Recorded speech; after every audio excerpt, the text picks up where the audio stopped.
Welcome to another episode in my podcast series covering my writing process.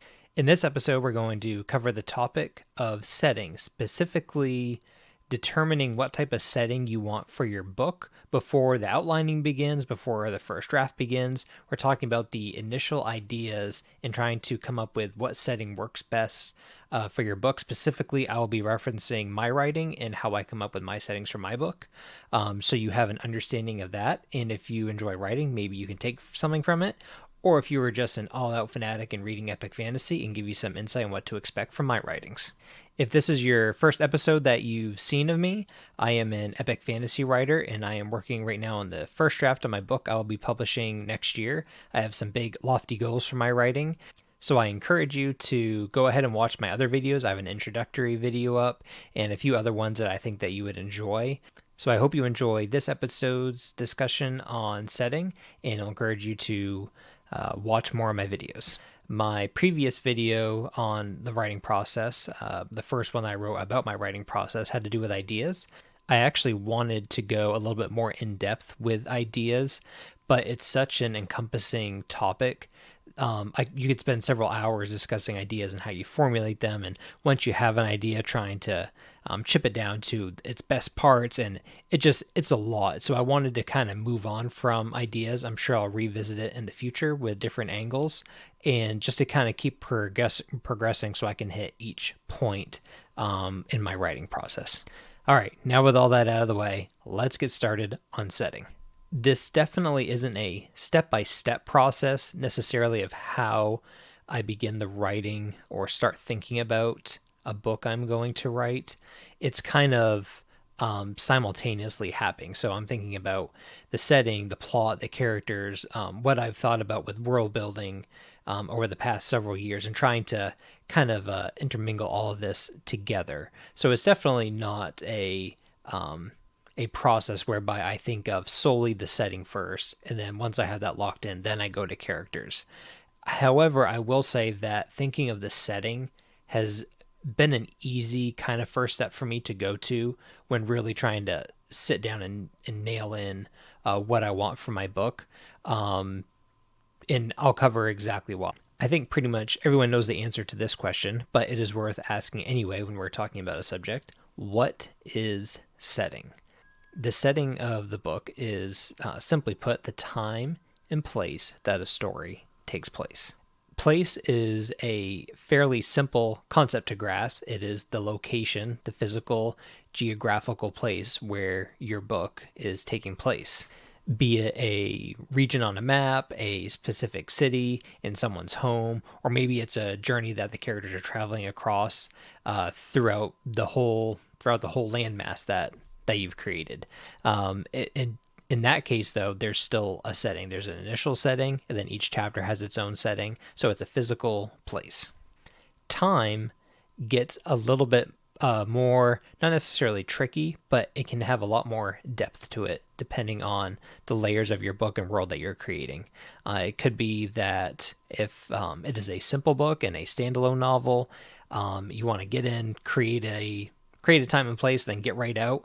That can be pretty simple. But if you want your books to connect, think of something like Token, where his timing of where a story lays might have repercussions for later down the road. Think about if he makes a story in the second age, how does that affect down through the line when he writes a book that happens in the third age?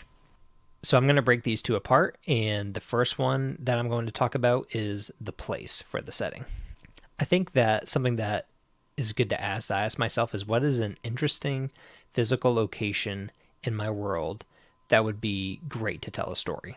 I kind of want to look at two aspects of the physical place for the setting. I kind of look at it in a macro way and then a micro way. At the macro level, I think regionally first. I am definitely a big map person, so I put myself on the map. I usually draw maps well ahead of time, and I can kind of envision the region that I want the story to happen in. What's great about thinking about the macro stage of the setting is that you can change based on the needs of the story or characters or anything else that comes up, as long as you haven't already established something in your world that would be kind of difficult to change. For example, let's say you started out in your story wanting to take place in a desert region. And then once you get the characters in, though, you find that maybe you're just having difficulty coming up with some interesting ideas playing around with the desert. Maybe it seems bland to you. Well, just change it. Don't make it a desert, make it a fun forest area, maybe with a lot of lakes and streams and some interesting creatures that live there. That's another reason why setting is kind of a good spot to hone in on, because even if you make a decision on what you want, where you want your book to take place and how you want it to look, you can easily change it down the road. So it's very malleable.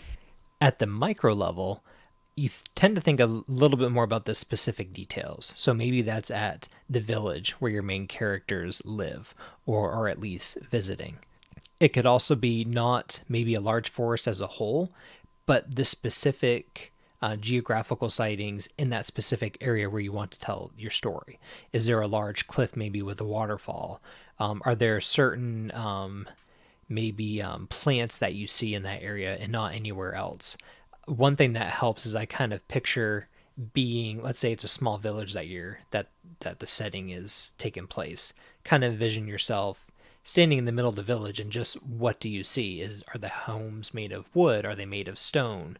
If they're stone, there should probably be some sort of quarry nearby, or a place where rocks can be taken from. And if it's wood, there should be some type of forest. A little of this, as you can tell, could be mixed into some world building. It can get a little bit intricate. Say if maybe there is a village in the middle of a tundra area that has these great big stone buildings. Well, maybe there's a reason why the stone got brought there several years beforehand. And so it can definitely get a little bit more layered when you factor in these massive world building worlds that you might want to build. I know that my universe, there's definitely some aspects there, but I'm going to try to just really focus here on the actual setting piece without breaking out into the world building, because I could go on very many rabbit trails when it comes to that. Similar to the macro level, at the micro level, all these details can change. Maybe you have your homes with stone starting out, and then as the story, maybe once you do get into your first draft, you end up writing and you realize, oh, I really want there to be a fire in the village and the whole village to be burned. But even though there could still be destruction with stone, it would make more sense to have the village instead be made of wood. And so just some different details that revolve around the physical setting that can change. So I think it's easy for me to kind of quickly pinpoint where I want, or what type of setting geographically at the macro and the micro level, where I want it to take place, because it can always change depending on the needs of the story later on down the road. The second portion that has to do with setting is time.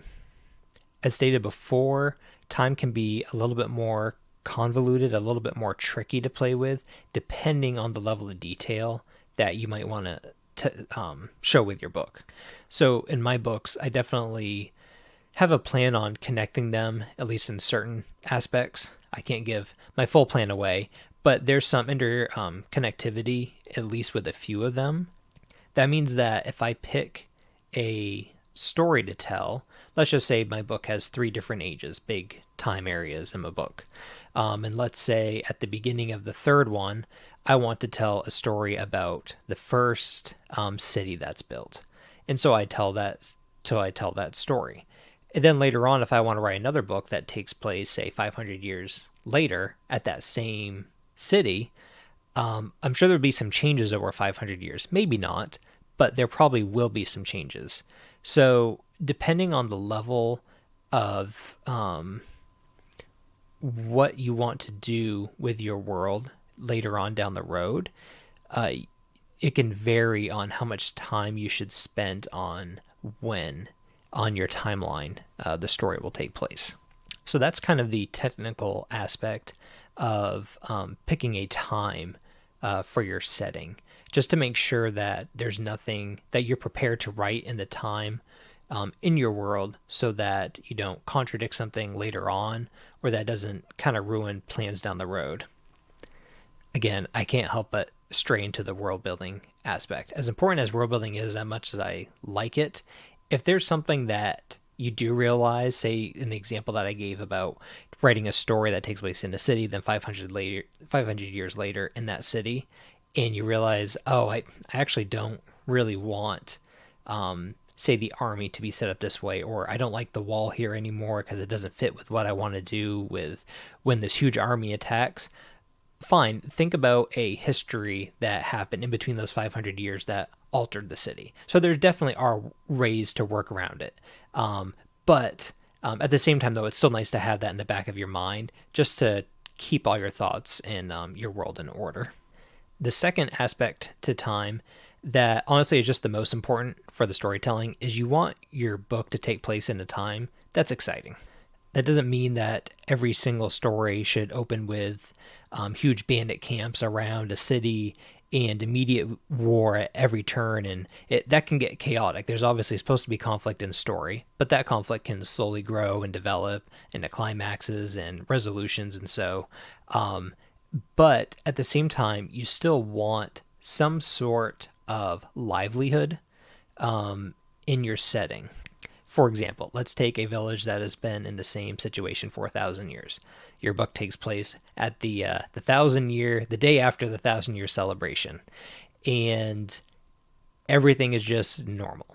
There hasn't been a war in 1,000 years. Any type of struggle that might have existed when the village was first established is gone.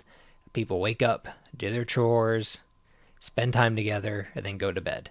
Obviously, with the plot, you could introduce some interesting things, but the setting itself is just kind of bland. What if, though, you decided to tell the story instead, maybe 50 years after the village was established, where perhaps the group of people that settled here had to fight their way. Maybe there were some evil elves that lurked around the area, and so they found this one spot, hold up, was able to build this fortification, this settlement, and they're surviving. If your story takes place in this realm where there's still maybe some evil civilizations around that could possibly attack at any moment, it creates a setting where there's maybe a little bit of tension, but at least it creates some interest. What's great about something like this is you don't even have to have the plot revolve around the impending danger or the possibility of danger.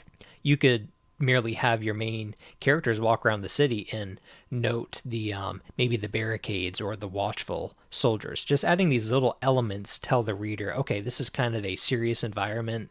It paints a picture of so many details that the kids there probably grew up knowing, okay, be careful when you go out on the outside walls, or maybe don't even go out into the wild at all. It paints a lot more serious picture than a lackadaisical village. Again, this isn't saying that a carefree village is the wrong way to go. Think about Lord of the Rings with the Shire, where everyone was carefree, and then the story kind of brought Frodo out of it, and everything interesting happened. So you don't necessarily have to have conflict at every single setting. It's just an idea where it's just a way that you can make things interesting without even trying too hard. For me, even though I have big plans for the books that I want to write, there's still only a limited amount of time that I have in life to write my books. So I'm really trying to carefully choose where in my timeline that I want my books to be written. And so I'm trying my best to maximize the exciting opportunity of having my stories be told in rich and intriguing settings versus the more mute, mundane. That's not to say that I might not have a mundane setting from time to time, but it's worth considering always having that element that keeps readers engaged in your story. Well, that wraps up this episode on my writing process regarding setting. I think the main takeaway is, at the very least, the setting should feel real and alive to the reader. Whether it has an extreme amount of excitement going on, or even if the setting doesn't revolve around a constant conflict, have the setting feel real. Have the geography seem like a place where people would want to live or maybe are forced to live. Just have some type of element where when the reader reads it, they feel engaged and feel like they are in that location. Thank you for watching this video. I have quite a few others out there, so please go ahead and explore. I have some videos on my writing process.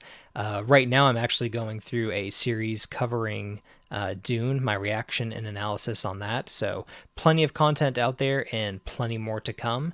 Thank you again for watching. Please subscribe if you haven't already. Like this video. It would be great if you could share it just to kind of spread it out there. Drop a comment and get engaged.